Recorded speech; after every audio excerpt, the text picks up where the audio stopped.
In health news tonight, Georgia ranks in the top 10 across the country for several STDs, and the highest rates are in Middle Georgia. The Georgia Department of Public Health says the state ranks 4th in the country for syphilis in both primary and secondary cases, 9th for gonorrhea, and 6th for chlamydia. In just Middle Georgia, we now know there are more than 1,300 cases of gonorrhea, 3,800 cases of chlamydia, 42 cases of syphilis, and 2,200 cases of HIV. That's why anybody that has sex or engages in high-risk behavior should definitely be getting testing, especially those that display high-risk behavior. They should be getting testing more often than your average person. Now, studies show people under the age of 30, African Americans, and men are most likely to get an STD. Well, June marks Men's Health Month. It's a time to heighten the awareness of preventable health problems and encourage early detection and treatment of diseases among men and boys.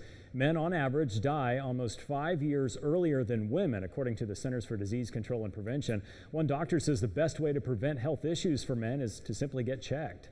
And need to make sure that they're getting checked regularly with their family doctor to make sure they're getting all the preventive treatments that they need and all of the screening tests they need, like for colon cancer and lung cancer and things like that. Strother says diabetes is a leading health issue among men in the South. He adds that if you don't take action, your health can be a lifelong issue. And the more overweight you are, the more likely you're going to have to stay on medications for the rest of your life. Getting in regular exercise and a good diet are some of the best ways, he says, to stay healthy. Looking ahead, on June 29th, Navicent Health will be holding the Code Red event. There will be free health screenings for adults and children for blood pressure, blood sugar, cholesterol, and more. There will also be a $50 angio screen, which is a painless screening for the risk of heart disease and stroke. The event will take place at the Anderson Conference Center from 10 to 2.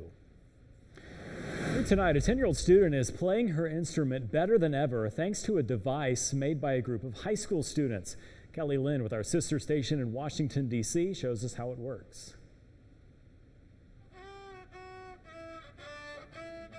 10-year-old Allison Rafalan Serrano couldn't always play her violin like this. Her right arm is shorter than her left, and her hand has only 2 fingers, which makes holding a violin bow difficult. I couldn't do long bow, and it kept falling. If I didn't even have that, it kept falling off my hand. The 4th grader now has better control of her bow thanks to a prosthetic made by a group of Marshall High School design and technology students. We had to take into consideration the comfort of the design, the movability, adjustability of it, making sure it was actually functioning.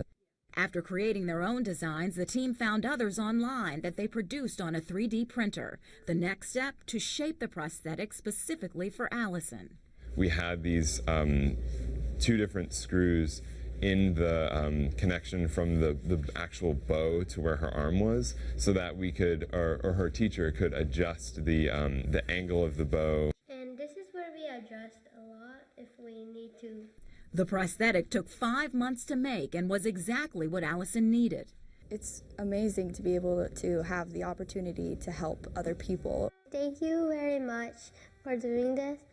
I really enjoy how you actually did it. I'm very proud of you guys.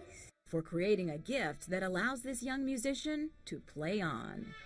At Center Ridge Elementary in Centerville, Kelly Lynn, ABC 7 News. 2 of the biggest names in 2020 leave Washington behind in hopes of capturing one of the campaign's top trophies. I'm Scott Thuman. I'll explain.